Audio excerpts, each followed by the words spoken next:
Fala, torcida vascaína, Felipe Tio de volta na área, mais uma vez fazendo react de uma coletiva do nosso treinador, dessa vez, pela primeira vez, de Abel Braga, que foi apresentado no início dessa quarta-feira em São Januário como novo treinador do Vasco da Gama. Eu não vou fazer como da última vez e ficar mostrando uma telinha aqui pequenininha com as palavras do Abel, por alguns motivos, né? O principal deles, porque foi uma coletiva longa, 40 minutos de coletiva, e aí eu botar ela na íntegra aqui, e ainda com meus comentários em cima, ia ficar muito longo o vídeo, né? E também porque foi uma coletiva muito repetitiva, muito redundante, sabe? Não achei que foi uma boa coletiva, não que tenha me desanimado, né? Mas acho que foi uma coletiva da onde não se aprendeu muito sobre o futuro desse trabalho do Abelão, né? Natural, é um início de trabalho, então acho que eles ficaram mais ali tentando esconder o jogo, mas deu para tirar uma coisa ou outra, né? Então, vamos comentar aqui. Então, rola a coletiva, começa, tem a apresentação, o Campelo fala lá de toda a importância da história do Abel no Vasco e de como ele valoriza o trabalho do treinador. O Abel segue por essa mesma linha, né? O mote da coletiva vai ser isso. O Abel relembrando as histórias dele com o Vasco, ele vai contar umas 2, 3 histórias da época dele de treinador pelo Vasco, que são histórias bem bacanas, bem assim, causos bem interessantes, né? Acho legal de ver, gosto que o Vasco valorize esse tipo de contato, né, com seus profissionais, escolher para comandar o Vasco alguém que tenha identificação com o clube, alguém que já tenha tido uma história no clube. Eu acho que isso é uma coisa legal. Mas é meio perfumaria, né? Não é a coisa mais importante que a gente tem que levar em consideração. Eu acho que isso é uma coisa bacana, se a gente puder. Acho que é uma coisa que ajuda. Você já conheceu o clube, é uma coisa que ajuda. Mas se não for um cara competente, se não fizer um bom trabalho, isso acaba se tornando irrelevante, né? Então, assim, é bacana. As histórias que ele contou lá, de como ele é um cara raçudo, das situações que ele já passou com o Vasco, com a torcida. É legal, é um caso legal, é divertido, mas de prático acrescenta muito pouco, né? Então, assim, ele fez várias vezes esse discurso, encheu muito a bola da diretoria também, falou que se encantou muito com o projeto, com a reformulação de São Januário, que ele pretende um dia, ele espera, né, que ele esteja comandando o Vasco ainda quando o novo São Januário for inaugurado, porque ele acha que é um projeto muito bonito e tudo mais. Enfim, ficou enchendo ali a bola do Campelo, foi uma rasgação de seda, os dois são amigos, então era natural que isso acontecesse também. Seguindo justamente essa linha de raciocínio, né, ele falou que não estava indo para o Vasco por conta de salário, que ele estava indo para o Vasco porque ele realmente acreditou no projeto e por conta da identificação dele com o clube, tanto que ele abriu mão do salário que ele ganhava, está indo ganhar muito menos do que ele estava ganhando da base salarial dele, vamos dizer assim. Chegou em certo momento da entrevista a dar a entender de que estava fechado para ser o novo treinador da seleção do Emirados Árabes e abriu mão para poder comandar o Vasco por conta do projeto, porque ele acreditou no projeto, né? E aí, no meio aí dessa exaltação do projeto e de como ele estava fazendo aquilo ali por amor e porque acreditava no Vasco e tudo mais, é que ele soltou aí talvez a frase, a declaração mais polêmica da coletiva, que foi quando ele falou que tinha uma relação de sinceridade com o Campelo, e acabou ressaltando, né, como exemplo dessa franqueza e dessa transparência entre os dois, o fato de que o Campelo não tinha prometido para ele salário em dia. Acho que acabou sendo uma gafe do Abel. O Campelo ficou até com uma cara meio assim, né? Tentou segurar ali, mas acho que por dentro ele deve ter feito o que você está falando? Porque a diretoria está o tempo todo, né, tentando aí mostrar como eles vão botar as contas em dia e como é importante acertar salário e tudo mais, e essa busca e esse compromisso por pagar os salários em dia, e aí de repente vai o Abelão e me solta uma dessa. Eu acho que o Campelo não deve ter gostado muito não, sabe? E eu acho que foi uma declaração infeliz mesmo. Acho que ali dentro eles poderiam ter esse tipo de conversa. Para fora, passar essa mensagem para fora, acaba queimando um pouco o filme da diretoria que prega tanto esse profissionalismo, que vai pagar em dia. E para mim caiu como um balde de água fria, né? Porque eu realmente esperava que um dos grandes reforços para 2020 fosse o Vasco pagando em dia seus funcionários, pagando em dia seus jogadores. Acho que muito da motivação e da entrega que o Abel cobrou tanto nessa coletiva também, vem de você pagar o salário em dia, né? E o jogador poder jogar focado simplesmente em jogar bola. Então, assim, não deixa de ser um balde de água fria essa revelação do Abel. Foi ali, acho que um ato falho, né? Soltou meio que sem querer. Tanto que depois, um repórter vai até voltar nessa pergunta, porque já viu ali que foi uma declaração polêmica do Abelão. Depois seguiram nessa questão do orçamento do clube, como é que seria, que o Abel vai jogar com... que ele vai ter em mãos um elenco não tão estrelado, não pode escolher qualquer jogador. Ele aproveitou ali o Abel, então, né? Aproveitou para ressaltar aí a qualidade da base vascaína e falar que ele gosta muito de trabalhar com meninos, exaltou o trabalho do Luxemburgo já pensando alguns desses talentos da base, né? Que bom, tomara que seja assim mesmo, tomara que ele olhe com carinho para a nossa base também. Chegou a comentar sobre contratações, né? Ali foi mais uma declaração que eu achei meio infeliz do Abelão, né? Que ele falou que, vamos olhar no mercado, contratações, tinha um nome aí que parecia bom, mas ele só jogou em clube pequeno, jogou em uns 10, 12 clubes pequenos. Eu entendo, ele falou do peso da camisa, essa camisa é muito pesada, aproveitou para encher mais uma vez a bola do Vasco, né? Eu entendo ali aonde ele queria chegar, era mais uma coisa de exaltar o clube e tudo mais, mas assim, não sei se eu estou querendo procurar pelo em ovo aqui, mas, cara, eu acho que você tem que levar, sim, em consideração, quando vai contratar um jogador, se ele nunca jogou num time grande, tem que levar isso em consideração, né? Saber que isso pode atrapalhar o jogador no primeiro momento, pode ter uma adaptação, mas do jeito que ele falou, você tá dispensando um jogador só porque ele nunca jogou num time grande, aí me parece um exagero, né?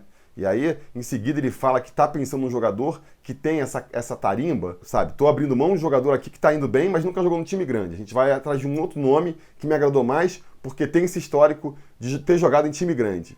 Eu fico pensando que jogador é esse, né? Porque o Bruno César tem histórico de jogar em time grande, o Valdívia tem histórico de jogar em time grande. E aí, o que eles fizeram, né? De repente, uns jogadores com muito menos histórico de jogar em time grande, um Raul, que veio do Ceará, o Rossi, que jogou no Internacional no passado, mas vinha de clubes menores, se mostraram mais interessantes. Então, assim, sei lá, achei esse argumento aí do Abelão meio bobo. Mas pode estar também exagerando, né? Ele pode ter jogado só pra galera ali, para justamente realçar o peso da camisa do Vasco, e depois, mais pra frente, ele vai também usar esse exemplo de novo para falar que valoriza a base. E aí, nesse sentido, eu concordo com ele, né? Para você pegar um jogador aí de time pequeno para compor elenco, muito melhor pensar alguém da base, que é alguém que já tem conhecimento de Vasco, né? Que já sabe o que é Vasco, faz muito mais sentido. Nesse ponto aí, olhando por esse lado, eu acho interessante sim. Aí, aproveitaram também para levantar a questão do ano de 2019 dele, que foi muito ruim, né? O que ele achava disso. Óbvio, ele se defendeu, usou os argumentos dele lá para mostrar que a história dele é muito vencedora e usou as justificativas dele lá para ponderar por que ele não deu certo. Falou que nem deu tão errado assim, né? Ele falou assim, o Jesus está terminando um trabalho que fui eu que comecei. E lá no Cruzeiro a coisa estava tão zoada que não tinha jeito. Foi mais ou menos a resposta dele, resumindo. E aí, também perguntando sobre isso, se isso tinha a ver com a rejeição da torcida. E aí, nesse momento, é que vai ter também o segundo ápice aí da coletiva, que é o momento em que o Campelo vai pedir a palavra e vai falar que, não, a torcida estava afim dele sim, muitos torcedores queriam que ele viesse para o Vasco, tanto que as pesquisas mostram que a taxa de aprovação dele é alta. Aí, uma repórter perguntou, mas nas redes sociais estão reclamando. E aí o Campelo vira e fala, mas aí é hater. Aí não dá para levar a sério porque é hater. Achei uma declaração infeliz do Campelo, o Campelo que já tinha, quando foi eleito, né? Quando foi eleito não, quando assumiu a presidência, menosprezado os vascaínos digitais, agora dá uma menosprezada de novo, assumindo que todo mundo que rejeitou o Abel é hater.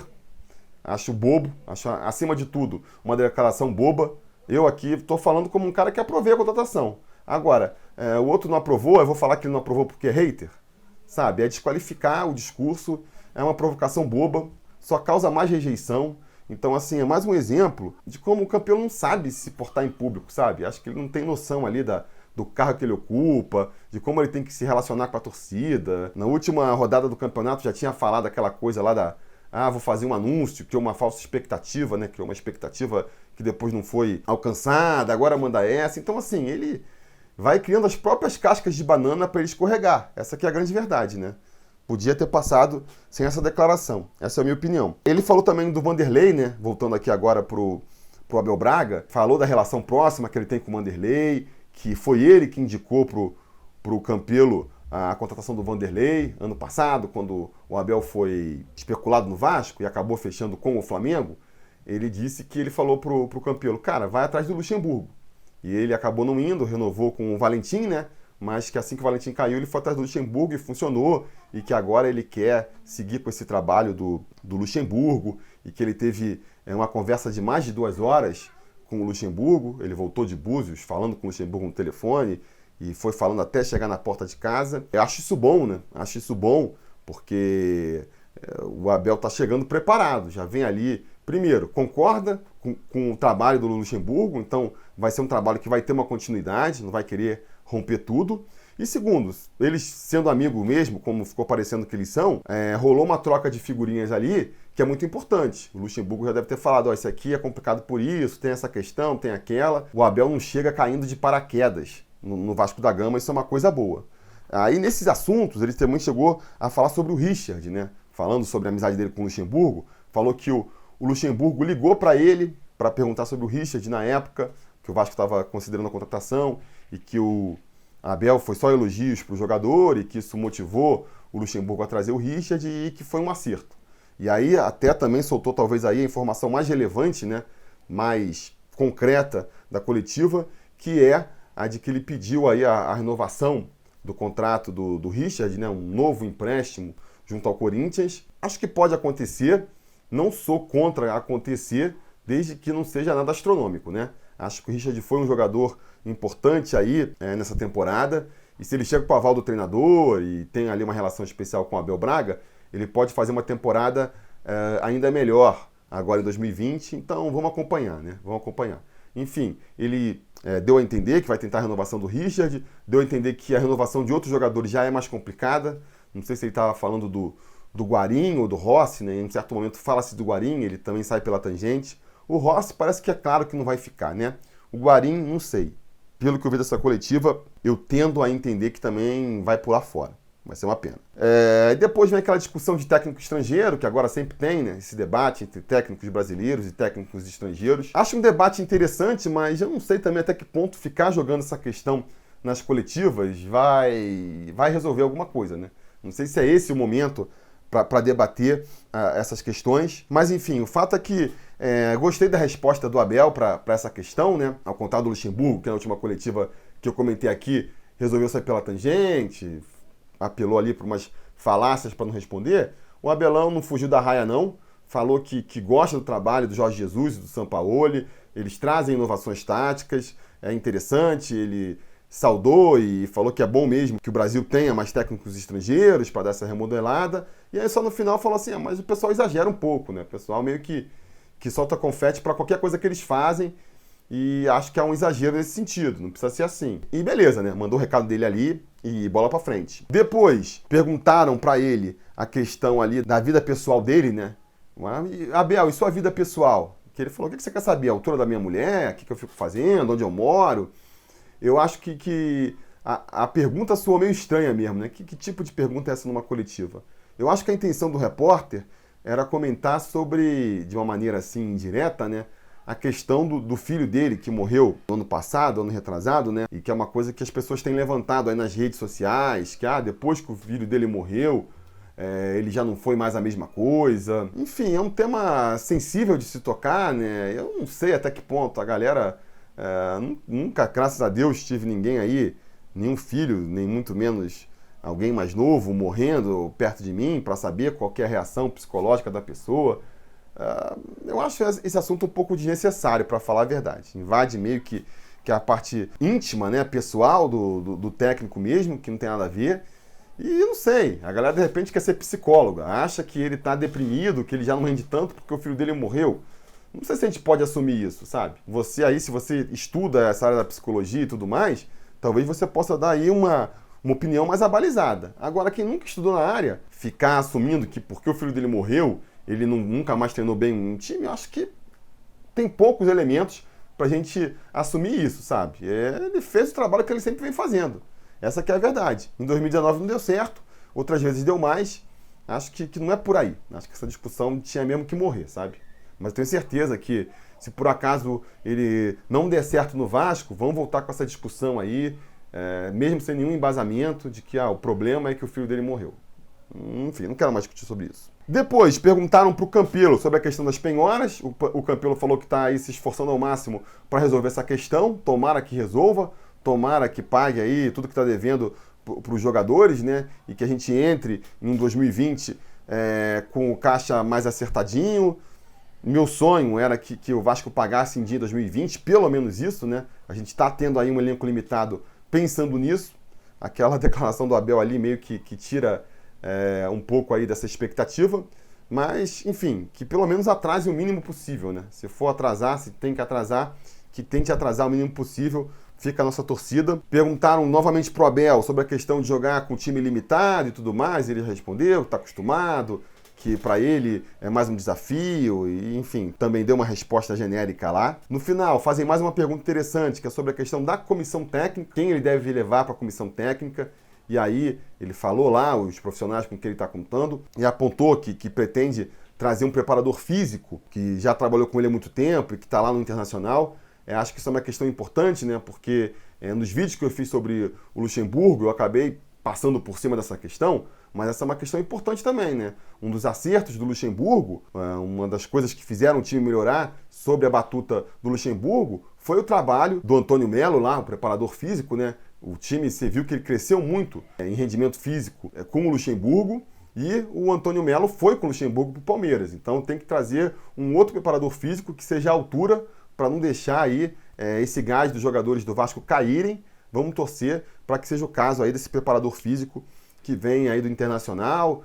O Abel foi só elogios para ele, tomara que aí que dê certo, né? Porque a parte física aí do Vasco vai ser muito importante também em 2020. Enfim, aí ele termina, mais uma vez, falando da entrega, contando mais um caos lá da vida dele. É legal, é interessante, se vocês quiserem assistir aí a coletiva, eu vou ver se eu deixo o link aí no final do vídeo e vocês assistam lá. São casos interessantes, mas que nem eu já disse, que de prático mesmo, trazem pouco para o projeto do Vasco para o futuro, né? Enfim, uma primeira coletiva morna, eu achei, não deu para tirar muita coisa, é cedo também para cobrar, né? Vamos ver aí quando surgirem as primeiras contratações do Vasco para a temporada, quando surgirem aí os primeiros treinos táticos na pré-temporada. Eu acho que só aí a gente vai começar a ter um desenho melhor do que vai ser esse Vasco 2020. Isso ainda vai levar um tempo, né? Vai levar aí, acho que só lá no comecinho de janeiro que a gente vai poder ter uma ideia mais concreta aí do que esperar do Vasco para 2020. Isso não significa que até lá a gente não vai ter assunto para falar. Estou preparando muitos vídeos aí pra gente. Acho que dá para ficar todos os dias fazendo vídeo. Pelos assuntos que eu tenho aqui separado, dá. Eu não sei se eu vou ter mão, braço, para fazer isso tudo aí. Então fica aquele apelo de sempre, né? Curtir o vídeo, assinar o canal, ligar o sininho de notificações para ser avisado, porque a gente vai seguir aí em alta velocidade, ritmo frenético aqui no canal. Beleza? Tá combinado? Então tá combinado. A gente vai se falando. A realização desse vídeo só foi possível graças ao apoio inestimável dos conselheiros do Sobre Vasco. Ajude você também ao Sobre Vasco continuar no ar, se tornando um apoiador em apoia.se/Sobre Vasco ou sendo um membro do canal aqui no YouTube.